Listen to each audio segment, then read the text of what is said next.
नमस्कार, घटना चक्र बुक वीडियो के इस शैक्षणिक मंच पर आपका स्वागत है। हमारा उद्देश्य है ज्ञान को सरल, स्पष्ट और सुलभ रूप में आप तक पहुंचाना। आइए आरंभ करते हैं अध्ययन और सफलता की इस यात्रा को। हमारे शरीर में ना एक ऐसा हीरो है जो बिल्कुल चुपचाप काम करता है, पर उसके बिना हमारा जिंदा रहना इम्पॉसिबल है। जी हाँ, आज हम उसी अनसंग हीरो यानी लिवर के बारे में बात करने वाले हैं और समझेंगे कि भाई ये हमारे लिए करता क्या क्या है। तो सबसे पहली बात इसका साइज। लिवर कोई छोटा मोटा ऑर्गन नहीं है, बल्कि ये हमारे शरीर की सबसे बड़ी ग्लैंड है। अब सोचिए, सिर्फ ये एक फैक्ट ही हमें ये बताने के लिए काफी है कि इसका काम कितना बड़ा और जरूरी होगा। तो सवाल ये उठता है कि शरीर की ये सबसे बड़ी ग्लैंड आखिर करती क्या है? इसके काम एक नहीं बल्कि ढेरों हैं और हर काम अपने आप में कमाल का है। तो चलिए इसके कुछ मेन फंक्शंस को जरा करीब से देखते हैं। तो चलिए सबसे पहले और सबसे जरूरी काम से शुरू करते हैं, और वो है एनर्जी मैनेजमेंट। कह सकते हैं कि ये हमारे शरीर के लिए एक पावर स्टेशन जैसा है। इसे ना ऐसे समझिए कि लिवर हमारे शरीर का प्राइमरी एनर्जी बैंक है, बिल्कुल वैसे ही जैसे हम बैंक में पैसे जमा करते हैं और जरूरत पड़ने पर निकाल लेते हैं। ठीक वैसे ही लिवर एनर्जी को स्टोर करता है और जब भी हमें इसकी जरूरत होती है ये हमें दे देता है। और ये प्रोसेस बड़ा मजेदार है। होता क्या है कि जब हम खाना खाते हैं तो हमारे खून में एक्स्ट्रा ग्लूकोज आ जाता है। अब लिवर क्या करता है, वो इस फालतू ग्लूकोज को ग्लाइकोजन में बदलकर स्टोर कर लेता है। फिर जब भी बॉडी को एनर्जी चाहिए होती है, लिवर फौरन उसी ग्लाइकोजन को वापस ग्लूकोज में बदल देता है। कितना स्मार्ट सिस्टम है ना? पर रुकिए, लिवर का काम यहीं खत्म नहीं होता, ये इससे भी ज्यादा स्मार्ट है। मान लीजिए शरीर में प्रोटीन ज्यादा हो गया, तो लिवर उस एक्स्ट्रा प्रोटीन को भी कार्बोहाइड्रेट में बदल देता है ताकि उसे भी फ्यूल की तरह इस्तेमाल किया जा सके।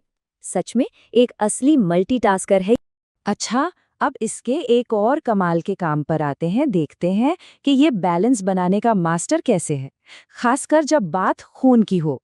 कभी सोचा है कि जब हमें चोट लगती है तो खून बहना बंद कैसे हो जाता है, मतलब थक्का जम जाता है। पर वही खून हमारी नसों के अंदर क्यों नहीं जमता? इस कमाल के बैलेंस के पीछे का राज भी हमारा लिवर ही है।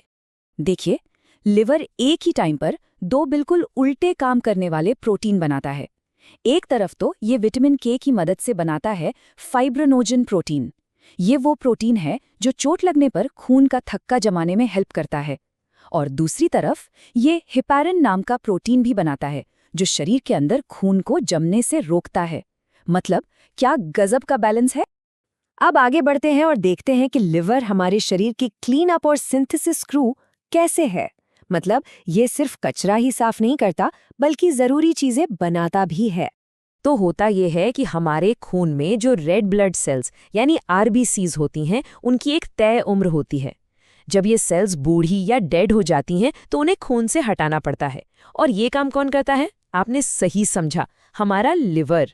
ये इन डेड आरबीसीज को खत्म करके पूरे सिस्टम को साफ सुथरा रखता है। लेकिन लिवर सिर्फ तोड़ने फोड़ने का काम नहीं करता, ये बनाने का भी काम करता है। ये बाइल यानी पित्त नाम का एक बहुत ही जरूरी पदार्थ बनाता है। और ये बाइल हमारे खाने को, खास तौर पर फैट को पचाने में बहुत बड़ी भूमिका निभाता है। और ये जो बाइल लिवर बनाता है ना, वो गॉल ब्लैडर में जाकर स्टोर हो जाता है और फिर जरूरत के हिसाब से डाइजेशन में मदद करता है। देख रहे हैं सब कुछ कितना ऑर्गेनाइज्ड है। तो इन सारे कामों को देखने के बाद ये तो एकदम क्लियर है कि लिवर वाकई एक बहुत जरूरी ऑर्गन है। तो चलिए, जो भी हमने अब तक सीखा है उसे फटाफट से एक बार समराइज कर लेते हैं। तो हमने देखा कि लिवर ग्लूकोज को ग्लाइकोजन में बदलकर एनर्जी मैनेज करता है। ये खून का थक्का जमाने के लिए फिब्रिनोजन और थक्का बनने से रोकने के लिए हेपेरिन दोनों बनाता है। ये पुरानी रेड ब्लड सेल्स को खत्म करता है और डाइजेशन के लिए बाइल भी बनाता है। सोचिए, एक अकेला ऑर्गन और इतने सारे काम। ये बात बिल्कुल सही है। लिवर एक साइलेंट मल्टीटास्किंग पावर हाउस है जो हमारे सर्वाइवल के लिए बेहद जरूरी है। ये चुपचाप पर्दे के पीछे अपना काम करता रहता है, लेकिन इसके बिना हमारी बॉडी फंक्शन ही नहीं कर सकती। तो अगली बार जब भी अपने शरीर के बारे में सोचें तो एक पल के लिए इस गुमनाम हीरो को जरूर याद कीजिएगा और खुद से ये सवाल जरूर पूछेगा कि ये साइलेंट हीरो हमारे लिए हर दिन और ना जाने क्या क्या कर रहा होगा, जिसके बारे में हमें शायद पता भी नहीं है।